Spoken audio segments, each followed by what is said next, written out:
We ended off part 1 fixing 4 out of 5, maybe 5 out of 5. We don't know yet. I'm going to test that motherboard in the next one that we find that has a motherboard that's not fixable. So to start off today, let's look at number 6. So let's see what happens when we try to charge it. We just get 0. Nothing going on there. Okay, 0 amps charging on the charger. What's your guess as to what's wrong? I've seen fuses cause it. I've seen liquid damage cause it. I've seen the charge chip cause it, and that might be all. So it's probably one of those things. Hopefully it's not liquid damage. We've already haven't had enough of that, but at least we've mostly fixed the liquid damage. Let's get the back off and see what's causing it. What do we have? Good news, no liquid damage, at least down here. Actually, I don't see any liquid damage at all. All right, I'm gonna disconnect the battery, and then we'll do a little bit of testing. Let's check the fuse first. Fuse is good. This coil right here I've seen to be bad. That coil's good.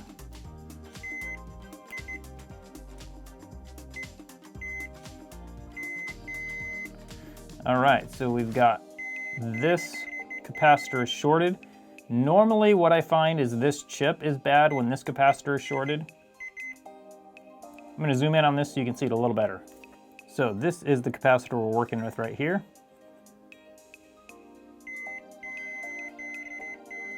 So you can see both sides short to ground. So I'm going to replace this chip and see if that fixes it. Normally, removing this chip and putting a new one on will fix this sort of a short, and then hopefully we'll get the charge function back.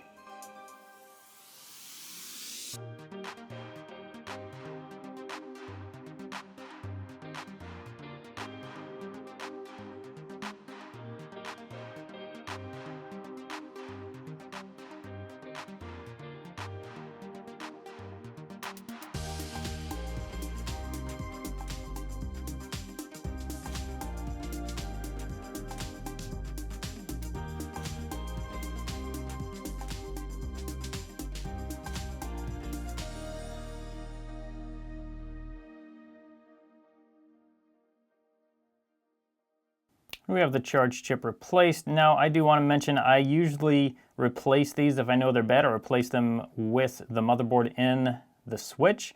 And how I do that is just put several layers of kapton tape over this part. This is where the heat could get and cause problems melting the plastic or the charge port or any of these chips. This piece right here is actually a small piece of metal, so that actually blocks most of the heat from the battery. You can see there's a little bit melted here, but really no big deal. So that's how you can actually change this chip while it's still in the rest of the case. Now we need to test that capacitor near that chip and see if it's still shorted, and if it's not, then we'll plug it in and see if it charges normally. Okay, wish me luck here. We got one probe on ground. Okay, we've got a beep there, and no beep on that side. That is great news. So let's remove our tape, and then let's plug it in and see if it'll charge. Put the battery back in, plug it back in, and here we go. Oh, there we go, 0.36, 0.32. Let's flip it over and see if there's anything on the screen. Yeah, there we go. We've got a charge symbol. So there we go. It looks like number 6 is also fixed. Now I will have to make sure it charges fully, and then I'll have to test all the functions to make sure they all work. But so far it looks like number 6 is fixed. Let's move on to number 7. All right, and here we are with number 7. Oh, that one just goes blank. As soon as I plug it in, that means the charge port is likely bad. Looks like it's pretty hard to tell on camera, but the charge port is definitely bad. It's got some bent pins in there. So I'm going to get it apart, replace the charge port, and then we'll test it and see if everything's working. A lot of times when the charge port goes bad, it also causes another chip to go bad.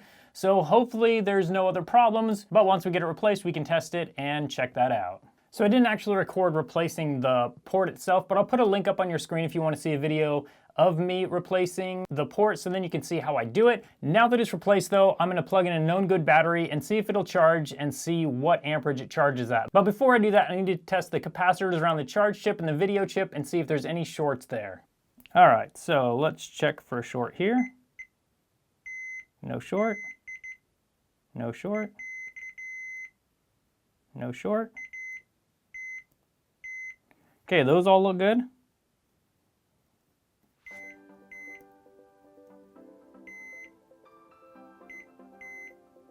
Those all look good. Double check the fuse. Fuse is good. Coil is good. And no short there. So since we don't see any shorts, here we go with our known good battery. And with that installed, we can check the charging.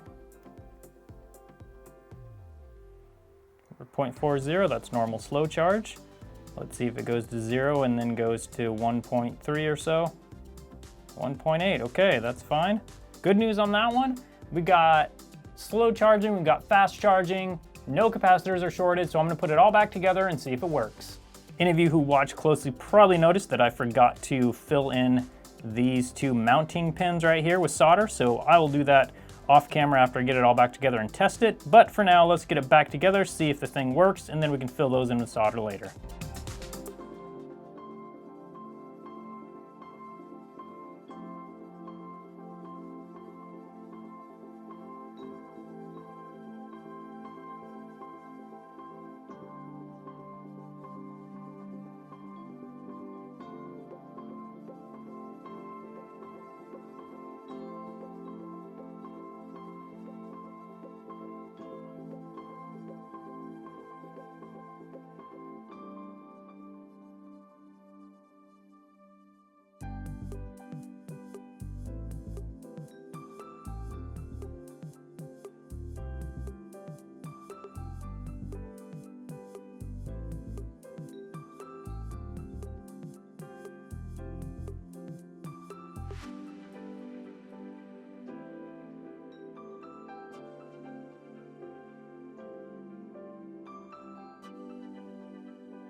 Now I've got it back together enough to test it. I'm gonna plug it in and let's see if the screen comes on.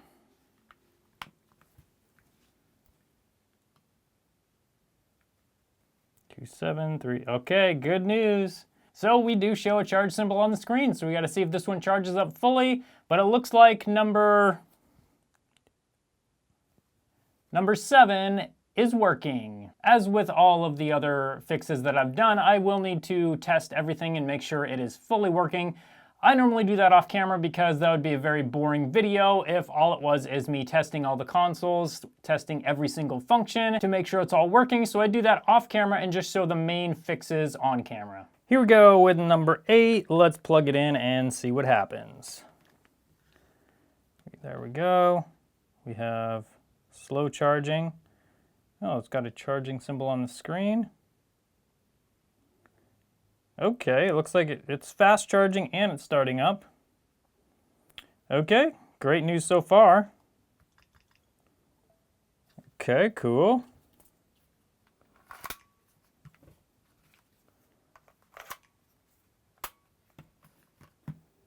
Okay, this is great news. Let's see if it'll read a game card. It reads a game card.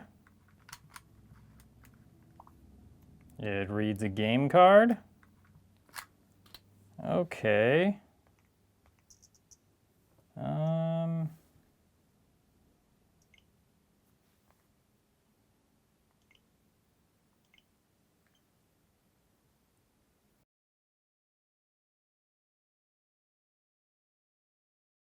Connects to controllers. Man, everything on number 8 looks good. I'm gonna test a few more things. I'm gonna connect to the internet, make sure that all works. But so far, number 8 is fully working. And it connects to the internet.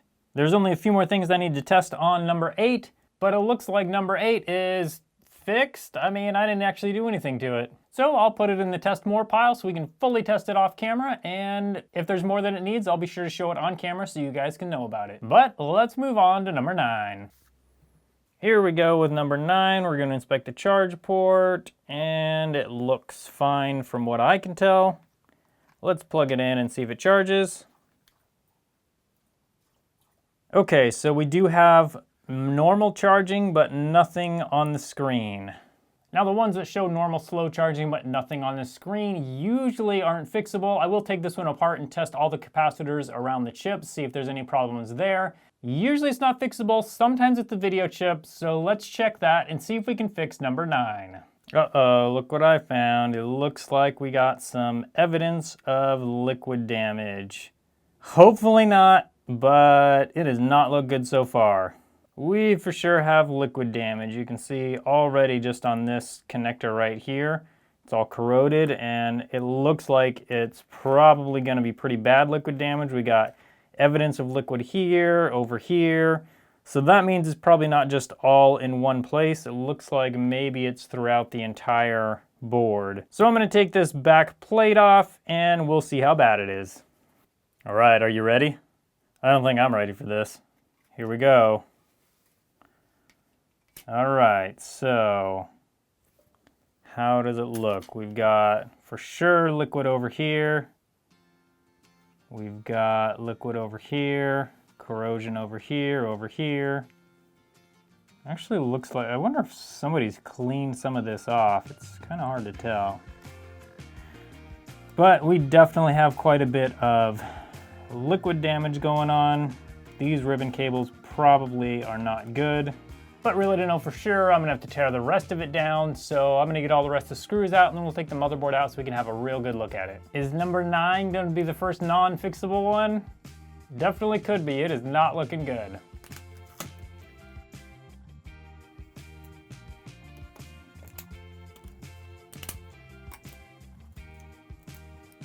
Okay, let's see how bad the other side is. There's just corrosion all over this thing. There's just little bits of it everywhere. I'm gonna take a look at this under my microscope, see how bad it looks, and then if nothing else, we'll just clean it up with a toothbrush and some IPA and see what happens.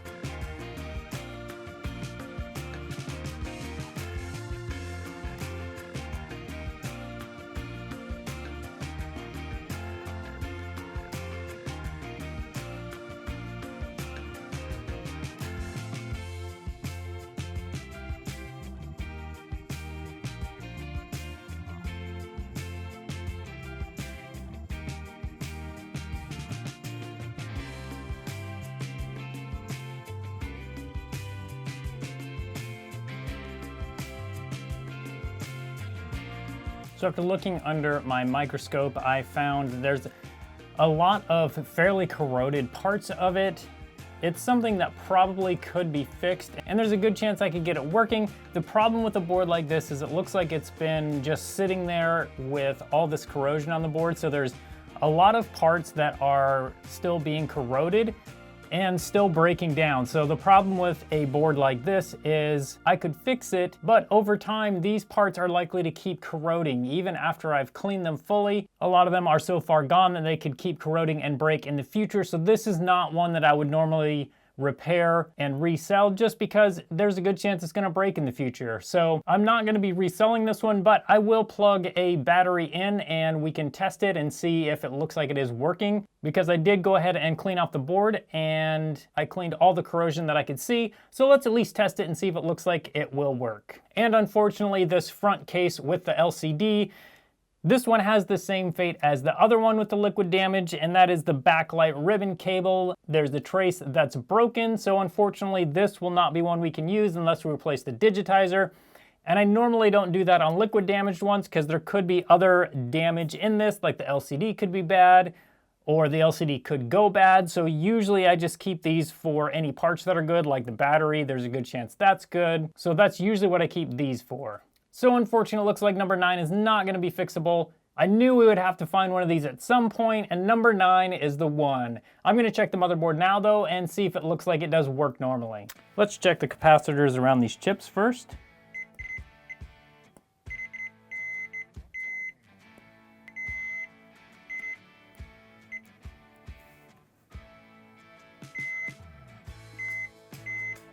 Amazingly, oh, there we go, we got a short here. So it could be this capacitor or it could be something else. So we do have this one capacitor shorted over here, and since the rest of it is corroded. We're not gonna take this one any further. So in this lot of 20 Nintendo Switches, we only have one so far that's confirmed not fixable, and that's number 9. Let's move on to number 10.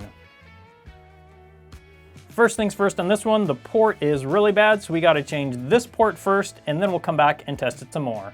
Now we have the USB-C port replaced. Let's check the capacitors around the chips and see if there are any shorts. Let's check the video chip first. Oh no. We got a short on the video chip, which means most likely this charge chip capacitor will have a short as well.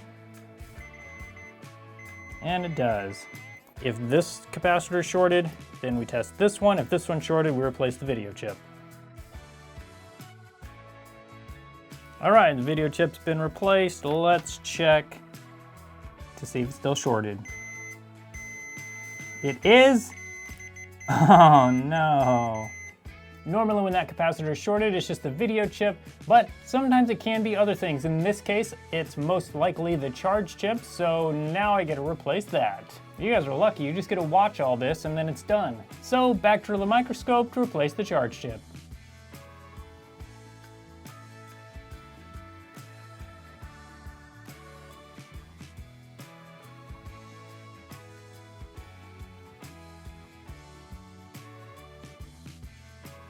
Well, that one went downhill quickly. Let me show you what I found. So originally I noticed that this capacitor was shorted. And so normally that's caused by a faulty video chip. Now obviously I replaced the video chip and the short was still there. So sometimes this charge chip can cause that. Not often, but sometimes. So I removed the charge chip and found that the short was still there. So now with the charge chip off and the video chip off, we know that neither of those can be causing that problem. So the next thing I did was tested these capacitors down here. And what I found was that there's also a short on these capacitors. The bad news about these capacitors is I've never found the fix when these capacitors are shorted. I found that most likely it's this main chip right here, under this shield right here. So unfortunately number 9 is not going to be fixable. The good news is there is quite a few usable parts on this one, so we can use those parts to fix other consoles. The other good news is now we do have a front case and digitizer and LCD to check the number 6, I think, the number 6 motherboard to see if that motherboard works. So let's do that next and see if we got that one working. And while I was up there soldering that one, I also soldered the mounting pins on this USB-C port on whatever number this one is that needed it. So that one's done, so I can get that one back together, and then we'll be able to check the number 6 motherboard in this front case. So here we have number 6. If you remember from part 1, number 6 had a little bit of liquid damage, enough that was fixable, I think. So now let's plug it in. We've got 0.40, that's normal slow charging. Let's see if it shows on the screen, and it does. So it looks like number 6 is indeed fixable. I gotta get it all the way charged up so we can test everything else, but it looks good so far. So the other thing I always do with these when I switch motherboards is I also swap the serial numbers, because if the owner ever needs to, for example, reset parental controls or anything like that, they're gonna need the actual serial number for this motherboard. So I always keep the right serial number with the correct motherboard.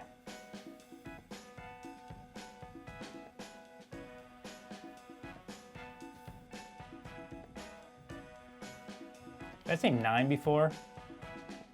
I meant 10. So we are now halfway through. I've tried to fix 10, I've fixed 8. 8 out of 10 is not bad. Let's go for number 11. Number 11, the port looks good. So we'll plug in our USB charger. We get just 0.7, 0.07.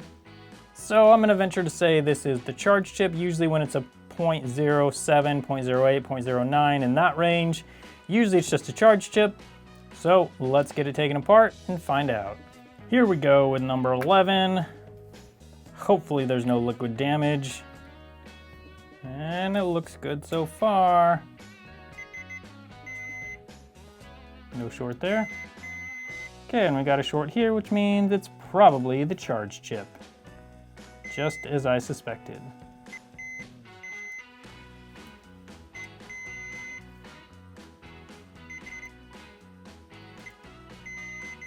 I'm gonna get this replaced and then we'll test it and see if that's all it was. So charge chip has been replaced, but did that fix the problem? Let's test it now. Okay, we have no short and no short. 0.37, 32, 31, and we have an image on the screen. So number 11 was an easy fix, at least so far. I do have to charge it and test it, but so far it looks great. Let's move on to number 12. So number 12 is not in good shape. Charge port, it's hard to tell. Charge port might be bad. Let's plug it in and see what it does. Obviously, probably is gonna need a new screen as well. We've got 0.21, 0.22, but nothing on the screen at all. Well, let's take it apart and see what's going on. All right, and here we go. Don't see liquid damage, that's the good news. Let's disconnect the battery and test the capacitors. I feel like at this point you guys are probably about as much of an expert as I am in these, because I pretty much just say the same thing over and over. Here we go. Okay, we definitely have a problem there. So you guys know what the probable cause of this is. Probably the video chip on the other side, right? And let's test the capacitor near the video chip. Yep, well the good news is those capacitors were not shorted once I put the new video chip on. So now I'm gonna plug in a known good battery and then we'll plug the charger in and see if everything looks normal. So here's the battery we know is good. And here's the charger. Let's see what happens. 0.40, good so far. Let's see if it goes to 0 and then back up to fast charging. It does so far, and it does. Okay, so this one actually looks like it's probably fixed. The one problem we have here is this. This is obviously probably not even good. The LCD is most likely broken. So I'm actually gonna set this motherboard aside and we'll swap it into one of the other switches that we find a faulty motherboard. If there are any more, hopefully there's not, but most likely there will be. Let's move on to number 13. Here we are with number 13. The port looks good from what I can tell. Let's plug it in and see what the charger shows. 0. Nothing at all. All right, let's open up number 13 and see what's going on. All right, and here we go.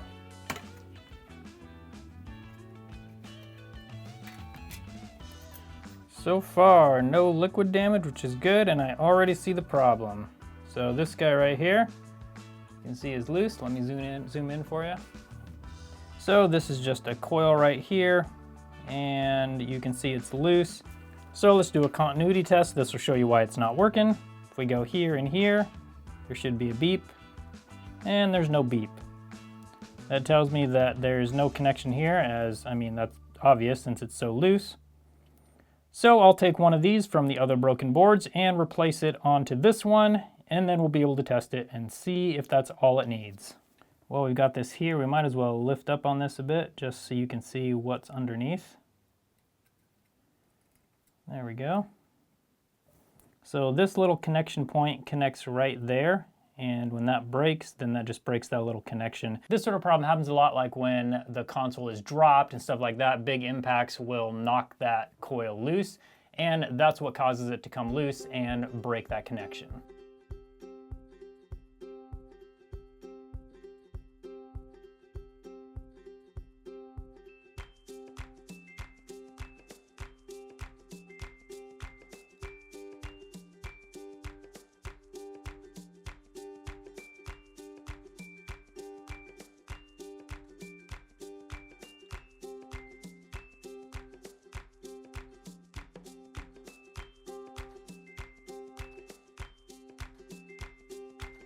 Now we got that coil replaced. Let's check for continuity between each side.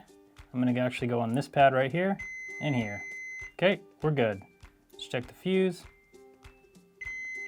Good. Let's also check these capacitors while we're here. Good. Good. And good. Now I'll recheck the charging, see if it charges normally. Okay, we're at 3.1.